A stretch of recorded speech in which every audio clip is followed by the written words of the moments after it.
நேற்று நாங்கள் இங்கே தாங்க இருந்தோம். ஆம்புலன்ஸ்காரங்க தேவையில்லாமல் உள்ளே வந்தாங்க. நாங்கள் முன்னாடி முனிப்பங்கோயிலில் தான் நின்றுட்டு இருந்தோம். கோயம்புத்தூர் ரூட்டில் போன ஆம்புலன்ஸை, அதாவது மக்கள் வண்டியோட டூ வீலரில் வரவங்கள உள்ள டூ வீலரை கொண்டு போய் கேஆர்வி மெரிடியன் ஹோட்டலுக்கு பின்னாடி பார்க் பண்ண சொன்னாங்க. டூ வீலரில் வந்தவங்கள உள்ள ஆனால் ஆம்புலன்ஸு கோயம்புத்தூர் ரூட்டில் போன ஆம்புலன்ஸு திரும்பி எதுக்கு இதுக்குள்ளே விடணும்? அங்கே போயிருந்தால் தான் மக்கள் யாராக இருந்தாலும் அவசர உதவிக்கு போக முடியும். ஆனால் போனவங்க வந்து நாங்கள் அங்கேயே தான் நின்று பார்த்துட்டு இருக்கோம். அந்த ரூட்டில் போகிற ஆம்புலன்ஸை திரும்பி போலீஸ்காரங்க இந்த ரூட்டில் விடுறாங்க. ஆனால் பொதுமக்களை உள்ளே விட மாட்டேங்கிறாங்க. அதே மாதிரி நீங்கள் பார்த்தீங்கன்னா இங்கே இருந்த நிறையா பேனர் இருந்தாச்சு. இதே வந்து தாங்கச்சிக்காரன் தாயாரையுமே பேனர் கிழிக்க மாட்டான். ஆனால் பேனர் கிழிஞ்சிருக்கு. நிறைய பேத்துக்கு கூட வந்தவங்களுக்கு என்னைய கூட வந்த பசங்களுக்கு நிறைய பேத்துக்கு சட்டையில் கத்தியை வச்சு கிழிச்சிருக்காங்க. கத்தியை வச்சு கிழிக்கிற அளவுக்கு என்ன சூழ்நிலை உண்டாச்சு? எதுவுமே ஆகலை. இந்த மாதிரி பல விஷயம் நடந்திருக்கு. உண்மை தெரியாமல் யாருமே பேசுகிறாங்க. நாங்கள் ஆம்புலன்ஸ்காரன் டேரெக்டாக கூப்பிட்டு விசாரிக்கிறோம். அவங்க எடுத்தது 25 to 30 கேஸ் தான் மொத்தமாக எடுத்திருக்கேன் அப்படிங்கிறாங்க. மொத்தமே 4 பேர் தான் இறந்தும் போயிருக்காங்க. ஆனால் இத்தனை பேர் திடீர்னு எங்கே வந்து இறந்து போனாங்கன்னு யாருக்குமே தெரியல.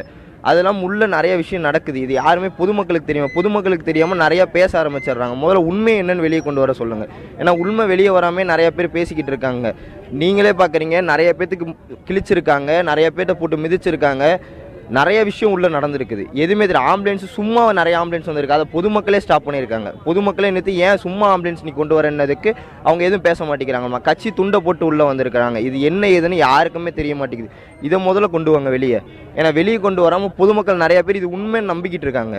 அதனால் இதை முதல்ல வெளியே கொண்டு வர சொல்கிற காவல்துறைக்கு சரியான விசாரணை நீங்கள் எடுத்து என்ன பண்ண முடியுமோ அதை பண்ணுங்கள். ஏன்னா எல்லாமே போயிட்டு போகட்டும். இது வந்து கட்சி மீட்டிங்கு மாநாடு இதெல்லாம் தவிர்த்துருங்க. ஒரு பொதுமக்கள் ஒரு ரசிகனை பார்க்க, ஒரு தலைவனை பார்க்க, ஒரு ரசிகனை பார்க்க வராங்க அப்படிங்கிறது தப்பு கிடையாது. ஆனால் காவல்துறை எந்த வித சப்போர்ட்டுமே நமக்கு கொடுக்கல. மக்கள் மண்டிக்கிட்டு தான் உரிமை போயிடுனா எத்தனை நாளைக்கு மண்டிக்கிட்டுக்கிட்டே இருக்க முடியும்? அதை யாருமே புரிஞ்சுக்க மாட்டேங்கிறாங்க. கட்சின்னு பேசுகிறாங்க. கட்சியை விடுங்க. நீங்கள் அடிப்படை உரிமை எல்லாமே கிடைச்சிருச்சா? வந்து நிற்கிறதுக்கு ஒன்றுமே கிடைக்கலையே. இந்த இடத்துல இத்தனாயிரம் பேர் இருந்தாங்க. போலீஸ் யாருமே ஒருத்தர் கூட உள்ளே இல்லையே. எல்லாருமே அங்கே முன்னாடியே ஸ்டாப் ஆகிட்டாங்களே. ஏன் ஸ்டாப் பண்ணாங்க? உள்ளே வந்திருக்கலாம்ல எல்லாருமே. கடைசியாக உள்ளே வராங்க.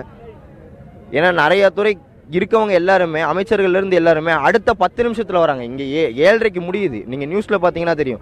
7:30க்கு முடியுது. 8 அரை மணி நேரத்தில் கேஸ் எடுத்துகிட்டு போகிறாங்க. ஆம்புலன்ஸ்காரங்க எல்லோரும் 8:15 அவங்க உள்ளே இருக்காங்க. சென்னையில் இருக்கவங்க எல்லோரும் இங்கே எப்படி வந்தாங்க? அதை யோசிச்சிங்களா யாராச்சும்? யாருமே எதுவுமே யோசிக்க மாட்டேங்கிறீங்க. டக்குன்னு பேசிடுறீங்க. அதனால் உண்மை என்னன்னு முதல்ல வெளியே கொண்டு வாருங்க. கூட்டத்தில்